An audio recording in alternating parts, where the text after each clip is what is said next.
శుభోదయం. గణానాం త్వా గణపతిం భవామహే కవిం కవీనాముపమశ్రవస్తమం జ్యేష్ఠరాజం బ్రహ్మణాం బ్రహ్మణస్పద ఆన శృణ్వన్నోతభిः శ్రీరసాదనం. మహాగణపతయే నమః. ఈనాటి విశేషం సంకష్టహర చతుర్థి వ్రతం. ఈ వ్రతాన్ని పురస్కరించుకొని ఈ రోజున మనం గణపతిని స్మరించుకుందాం. గణపతి ఆరాధన, సంకష్టహర చతుర్థి వ్రతం ఎలా చేయాలో ప్రతి నెల ఒకసారి చెప్పుకుంటూ ఉంటాం. పౌర్ణిమ వెళ్ళిన తర్వాత వచ్చేటటువంటి తదియతో కూడిన చవితి ఈ రోజున మనం ఈ వ్రతం చేయాలి. సంకల్పం చేద్దాం. సాయంత్రం వరకు ఉపవాసం చేసి సాయంత్రం నక్షత్రములు ఉదయించిన పిమ్మట స్నానం చేసి ఇంటిలో పూజా గదిలోనే ఉత్తర దిగ్భాగంలో లేదా దేవతారాధనకే నిర్దేశింపబడినటువంటి ఒక షెల్ఫ్, అలమెరా స్థలం, అక్కడే ఆ 4 మూలల స్థలంలోనే ఉత్తర దిగ్భాగంలో కాసింత గోధుమలు పోసి, స్థలం ఉంటే ఎర్ర వస్త్రం కూడా పరుద్దాం. చిన్న ఎర్ర వస్త్రం కింద 8 కోణాలతో అష్టపద్మం, ఆ పైన ఎర్రటి వస్త్రం, చిన్న జేబు రుమాల్లాగా స్థలాన్ని బట్టి ఆ పిమ్మట కాసిన్ని గోధుమలు, దాని మీద ఎరుపు రంగులో ఉండేటటువంటి రాగి చెంబు, అందులో నీళ్లు, అందులో రాగి, మేడి, జువ్వి, మర్రి, ఈ 4 ఇప్ప, ఇంకేదైనా కూడా పంచపల్లవాళ్ళ రూపాల్లో ఉండేది. ఈ పంచపల్లవాళ్ళ ఆకులు దొరికినవి యథాలభ్యం 4 ఆకులు, 2 తమలపాకులు, ఆ పిమ్మట కాసింత బంగారం ఉంగరం ఏదైనా ఉంటే అందులో కొంచెం కుంకుమ, గంధం, పసుపు, అక్షంతలు వేసి నమస్కారం చేసి చెంబు పైన ఒక వెదురుతో చేసిన చిన్న బుట్ట, వెదురు బుట్ట ఇంట్లో ఉంటే పెడదాం లేదా ఖరీదు చేద్దాం.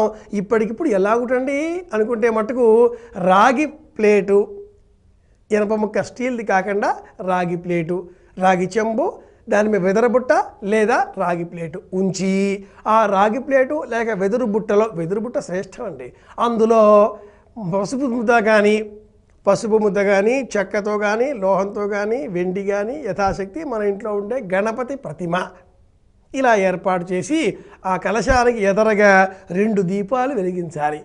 ఒక్కొక్క దీపంలో 3 2 వత్తుల చొప్పున, అంటే ఒక దీపంలో 6 వత్తులు, 3 వెలగాలి. అలా ఏర్పాటు చేసుకుందాం. ఒక దీపం సెమ్మలో 3 వెలగాలి, ఒక్కొక్క వెలిగే దీపంలో 2 వత్తులు ఉండాలి. ఇలా ఏర్పాటు చేసి అగరొత్తులు వెలిగించి ఆ పిమ్మట గణపతిని మనసారా స్తోత్రం చేయాలి. సంకష్టహర చతుర్థి వ్రతం ఇది.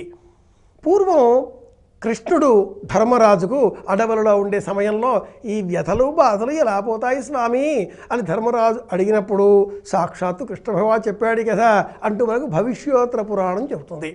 యథాశక్తి మనకు తోచినట్లుగా వ్రతం పుస్తకం దొరుకుతుంది, తెచ్చుకుందాం, చదివేద్దాం.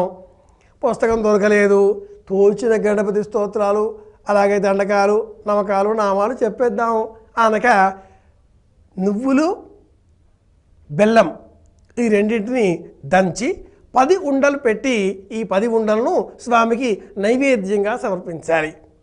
ఆ పిమ్మట చంద్రుడు వచ్చేంత వరకు గణపతి ధ్యానం చేయాలి. ఇక్కడే కాస్త మతలబు ఉందండి. నెలకు అనుసరించి ఒకసారి చంద్రుడు 8ంటికే కనిపిస్తాడు, ఒకసారి 9ంటికి కనిపిస్తాడు, ఒకసారి 11 వరకు వేచి ఉండవలసి వస్తుంది. అలా ఎలాగండి అనుకుంటే యథాశక్తి కొండంత దేవుడికి కొండంత బదిలి పెడతామా చెప్పండి, తోచినంతగా. కనుక మనస్సు నిండా మనం ఆ గణపతిని స్మరించుకొని బయటికి వెళ్ళి, మబ్బులున్నాయి, చంద్రుడు కనపడాడు, వచ్చే సమయం ఉంది, నక్షత్రాలు కనిపిస్తున్నాయి, మనస్సును ప్రశాంతంగా చేసే నిమిత్తమే ఈ వ్రతం. చంద్రమా మనసో జాత చక్షో సూర్యో అజాయత. కనుక చంద్రుడి మనసారా సంకల్పం చేసుకుని చేతిలో అక్షంతలు వేసి ఆ పిమ్మట నీళ్లు కాసిని ఇలా వదిలిపెట్టాలి. ఆ వదిలిపెడుతూ దానికి చంద్రార్ఘ్యము అని పేరు. నమస్తే రోహిణీకాంత నిశారూప చంద్ర అని చెబుతూ 3 శ్లోకాలు ఉంటాయి, అవి చెప్పేసి నీళ్ళు విడిచిపెట్టాలి.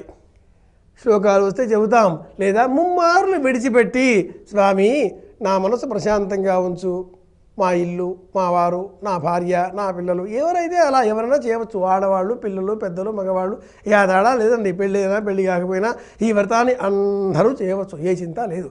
ఇలా చేసుకొని ఆ పిమ్మట ఏవైతే 10 ఉండలు నైవేద్యం పెట్టామో అందులో ఒక 5 ఉండలు భోజనంగా మనం ప్రసాదంగా స్వీకరించి ఉపవాసం చేయాలి.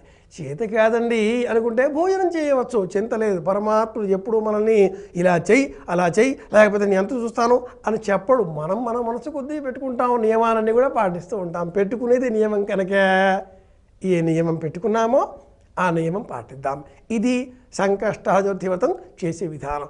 విన్నాం కాబట్టి వీలు కుదిరితే పుస్తకం సేకరిద్దాం, వ్రతాన్ని ఆచరిద్దాం, కష్టాల నుంచి బయటకు పడదాం.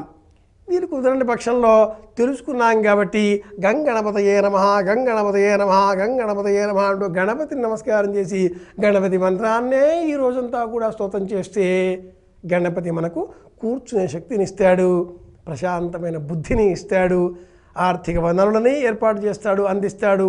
అందరి ఆనందాన్ని కోరుకునే విధంగా మన మనస్సును తీర్చిదిద్దుతాడు అని వివరిస్తూ మళ్ళీ రేపు కలుసుకుందామని కోరుకుంటూ అందరికీ క్షేమం కలగాలని మనసారా ప్రార్థిస్తూ శుభమస్తు.